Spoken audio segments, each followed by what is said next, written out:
My name is Emily. I'm 31 years old and I work as a benefits planner for a global life insurance company.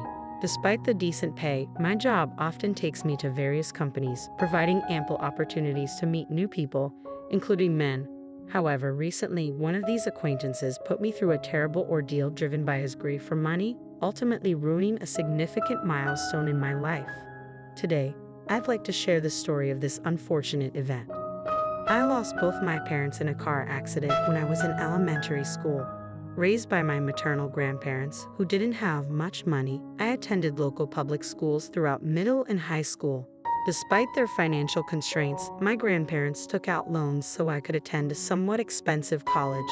After securing a job, I took over the remaining debt, leaving me a bit financially strapped. It was during this time that I met David through a mutual work connection. Upon sharing my financial situation with him, David nervously laughed, revealing his own struggle with student loans. "I'm in a similar boat, still paying off student loans," he said. "So, we're the debt repayment couple, huh?" I replied, feeling an immediate connection. "Exactly," I said. "I'd love to be debt-free as soon as possible." During our time dating, I found immense happiness with David, despite our limited disposable income. Over the 3 years, David continued to excel in his career, earning promotions that improved our quality of life. As his income increased, so did our relationship's stability. I too intensified my efforts in debt repayment, not wanting to lag behind. David always had encouraging words for me, reminding me not to push myself too hard. "Emily, if you collapse, I'll be ruined too. You're the reason I can work hard like this." "Thank you," he'd say. I reciprocated his support, acknowledging that he was my source of motivation as well. We emotionally supported each other through the daily grind, finding fulfillment and purpose in our relationship. It was during this high point that David finally proposed, expressing his desire for us to be lifelong partners, supporting each other through thick and thin. Overjoyed, I accepted, looking forward to our future together. We decided to rent a new condo and move in together, both of us earning well.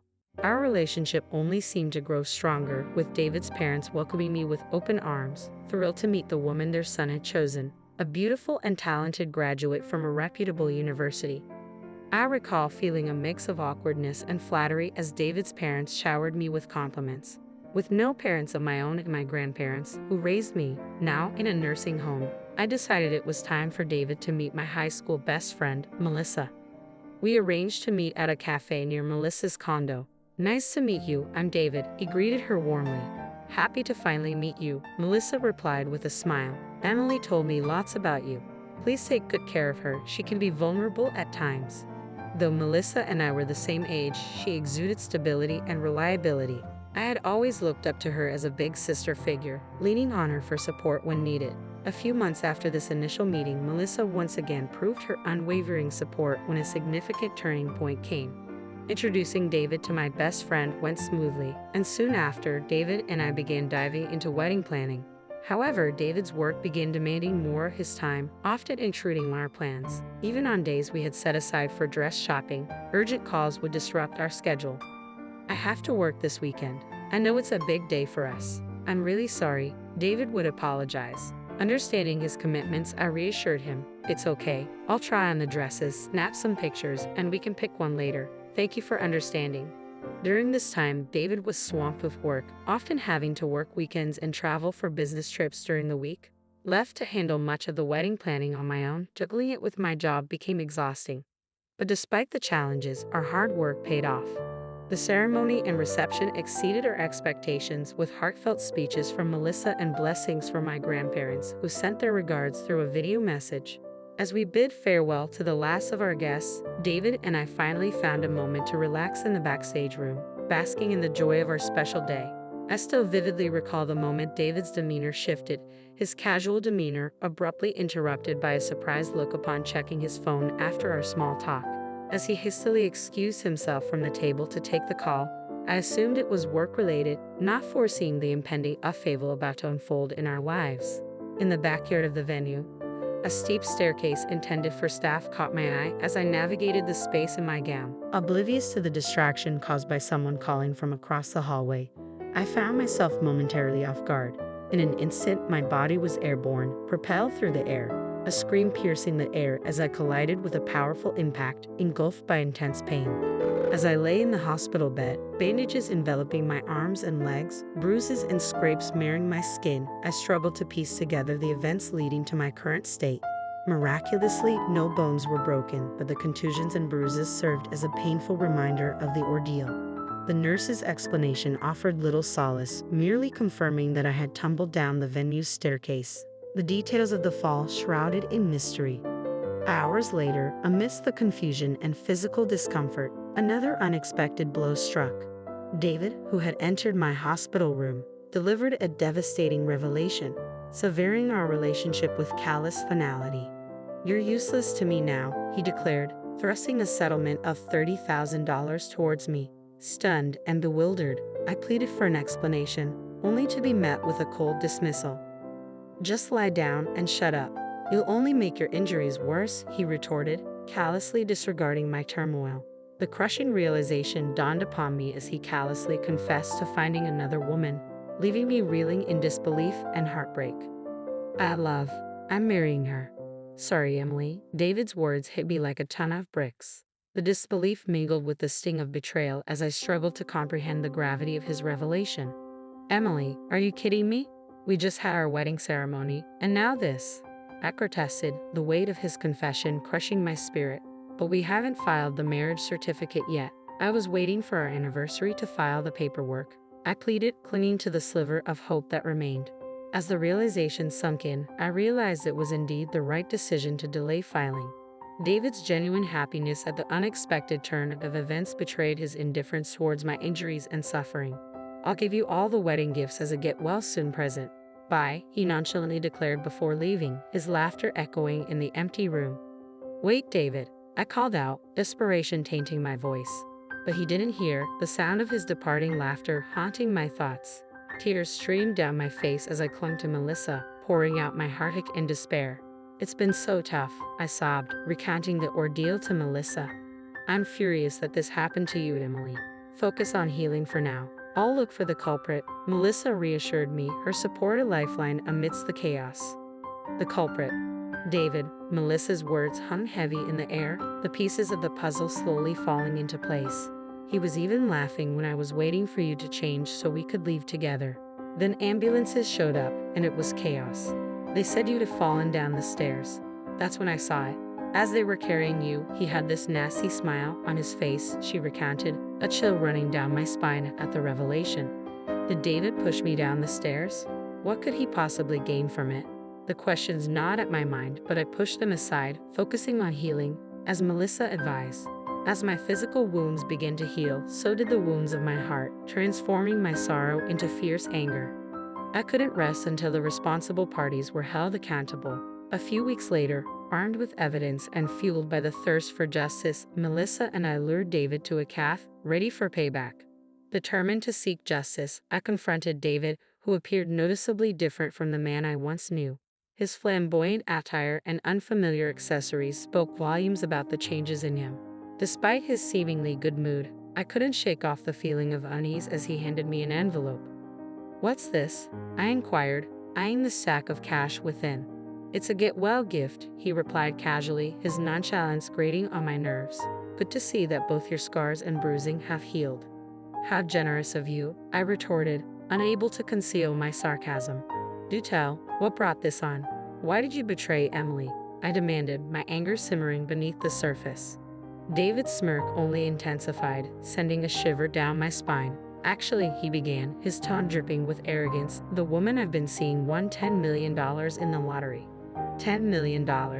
I exclaimed, disbelief washing over me.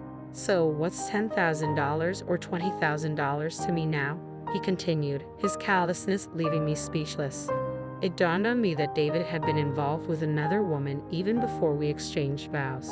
She had struck it rich shortly after our wedding ceremony, prompting David to reconsider our marriage in favor of a new life with her. The revelation fueled the flames of revenge within me. "I can't forgive you," I declared, my voice trembling with fury. "I'll report you to the police." "Whoa there," David interjected, his tone suddenly grave. "Don't make it sound like I pushed you. There's no evidence." His words sent a chill down my spine, reminding me of the uphill battle we faced in proving his guilt. True, I conceded, recalling the staff's testimony of my supposed slip and fall. But they only reported what they saw. Melissa had done her own in-depth investigation. I'm really sorry for the trouble I've caused. He was blinded by the $10 million too, Rebecca said, her voice trembling with guilt. Her tearful confession was heart-wrenching, and I couldn't help but believe her sincerity.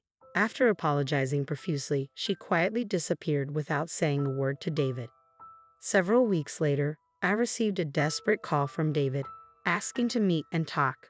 When I saw him again, he was much more modestly dressed than before, a stark contrast to his previous flamboyance. I can't get in touch with Rebecca. Do you know where she is? He asked, his voice filled with anxiety. Why would I know where your $10 million lady is?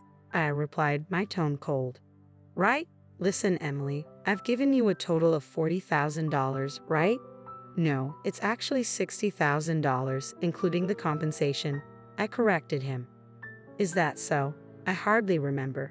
Can you return half of that money, or even just $10,000? He pleaded. No, but I do have some valuable information for you. Information. David's curiosity was piqued. Yes, information that's quite important for you, I said, taking out my mobile phone. I played a pre-recorded video, and David's eyes widened in disbelief as Rebecca appeared on the screen. David, I have to apologize to you. I'm really sorry. The story about me winning $10 million in the lottery was a lie. I lied because I couldn't bear the thought of you marrying someone else, she confessed. I'm truly sorry. I just apologized to Emily as well. I plan to disappear from this town, and I can't tell you where I'm going. I'm really sorry for ruining both of your lives. David was stunned into silence, his shock palpable. The weight of his actions and the truth of Rebecca's deceit left him speechless. Pushing his spouse down the stairs for a non-existent $10 million, being fooled by a lie, impulsively committing a crime, and losing $60,000 in the process, his pathetic reality was laid bare. I left David as he was, head down and immobile, overwhelmed by the consequences of his actions and the ruin of his own making. I walked out of the cafe, gripping the receipt tightly. A few days after that encounter, my phone buzzed again. Another call from David. I've come to my senses. I was wrong. Can we start over? He pleaded. You've got some nerve spouting lines like that, especially after you mess up a chapter of my life, I retorted. The real culprit here is Rebecca for lying to me. If she hadn't lied, so you wouldn't have pushed me down the stairs, blinded by greed. I cut him off. Cut it out. You were already the worst when you cheated on me. Who would give a man like you a second chance? Those $10 million from Rebecca exposed the real David. In that sense, I could almost thank her. Her lie saved me from wasting my life on a worthless man. David tried to keep the conversation going, desperate to keep me on the line. It was a pathetic and futile struggle. I ended the call, feeling like I was pushing away someone who was desperately chasing after me. David had quit his job long ago, banking on Rebecca's $10 million lie. Now, it seemed he had to find new work. Melissa told me this as we shared drinks at my place over the weekend. She'd run into David in town and heard it straight from him. He can't get steady work because of his criminal record. Last I saw him, he was delivering food on a bike, she said. So he's doing delivery? Sounds like gig work, I mused. Seems that way. He's doing whatever he can find, Melissa replied, sharing some of David's job-hopping history. Traffic control for road work, janitorial services, lunchbox factory staff, warehouse worker. He looked worn out, all tan and sunburned, she added. It was clear that David's life had taken a downward spiral, a stark contrast to the bright future he once envisioned. This is karma for betraying Emily, I told David, and he nodded, understanding the gravity of his actions. If he's aware, that's good. I hope he continues to repent for the rest of his life. Would you consider starting over with him if the chance came? Melissa asked. No way. A man who would push a bride down the stairs in her wedding dress. Are you kidding? I replied. Melissa and I laughed heartily at the absurdity of the idea. Even if he threw $10 million my way, I'd still decline. A few days later, David contacted me again. Can you lend me $100? I'm really struggling here, he pleaded. No way. Please don't contact me again. And no following me. If you do, I'm going to the police. Wait, Emily, I'm really sorry, he tried again. Don't you dare call me by my first name, I snapped, hanging up and immediately blocking his number. If he crosses a line, I have no problem reporting him. Since parting ways with David, my life has been smooth. I got a good settlement, and he even paid for the venue. My grandparents in the nursing home and my coworkers all sympathize with me, which is to be expected. Anyone would feel sorry for a bride betrayed right after her wedding. But I'm not overly pessimistic about my current situation. My career is thriving and my personal life is fulfilling. Melissa and I are even thinking of going to a singles event. Having a divorce history isn't going to hold me back. I'm strong enough to make my fall down the stairs a talking point. Life has so much more in store, and I'm determined to find someone amazing and build a happy